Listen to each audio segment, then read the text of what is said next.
स्वागत है आज की मेरी इस वीडियो में। आज मैं आपके लिए लेकर आ गया हूं वार्षिक परीक्षा 2023 कक्षा 11 विषय रसायन विज्ञान का पेपर। और ये 3 घंटे में पेपर हुआ है और ये पूर्णांक 70 है। ये पेपर मैंने आज ही दिया है, तो रसायन विज्ञान का ये पेपर है।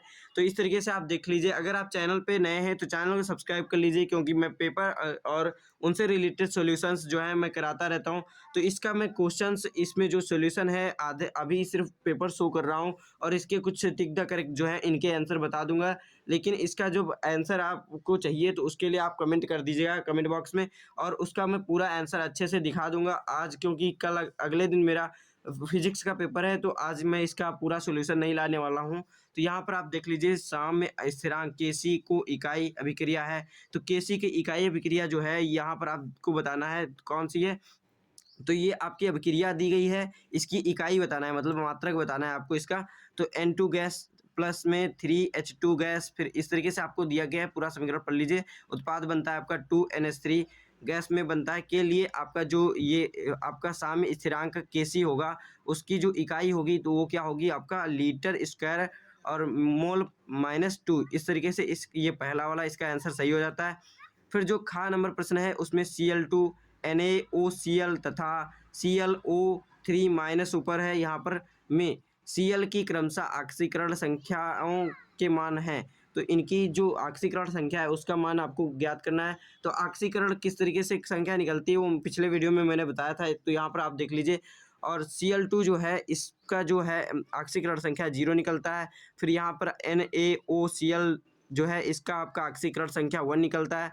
फिर यहाँ पर ClO3 माइनस जो है इसका आंसर यहाँ पर आपका 5 निकलता है, यहाँ पर ऑक्सीकरण संख्या। तो इसके लिए ये वाला आपका 4 नंबर जो है आंसर सही हो जाता है। फिर हाइड्रोजन का रेडियो एक्टिव समस्थानिक है। तो रेडियो एक्टिव जो समस्थानिक है हाइड्रोजन का, वो आपको यहाँ पर बताना है। तो हाइड्रोजन का जो रेडियो एक्टिव समस्थानिक है तो वो 1s3 होता है, यानी कि 1 परमाणु आपका क्रमांक है, प्लस बाद में ये 3 इसका परमाणु द्रव्यमान होता है, इसीलिए 1s3 ये लिखा है।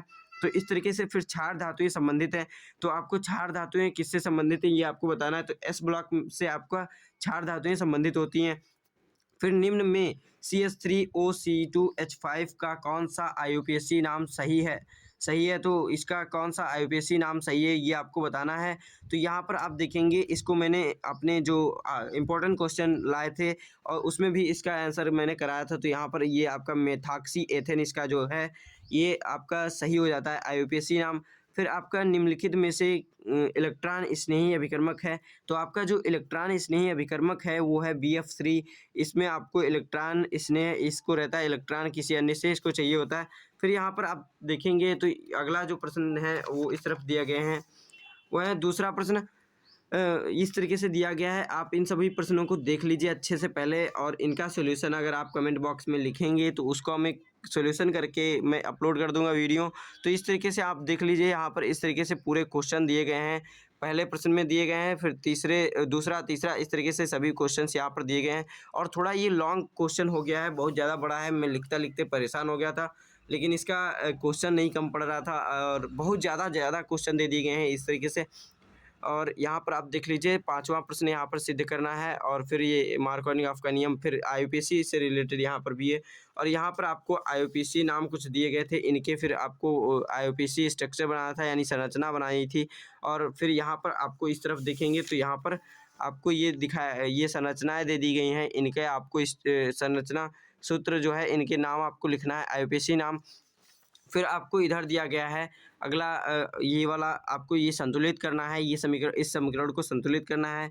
फिर आपको 6वां प्रश्न इस तरीके से दिया गया है, ये सब प्रश्न आप देख लीजिए। अगर आप कहेंगे तो इनका सॉल्यूशन मैं अगले वीडियो में लाने वाला हूँ।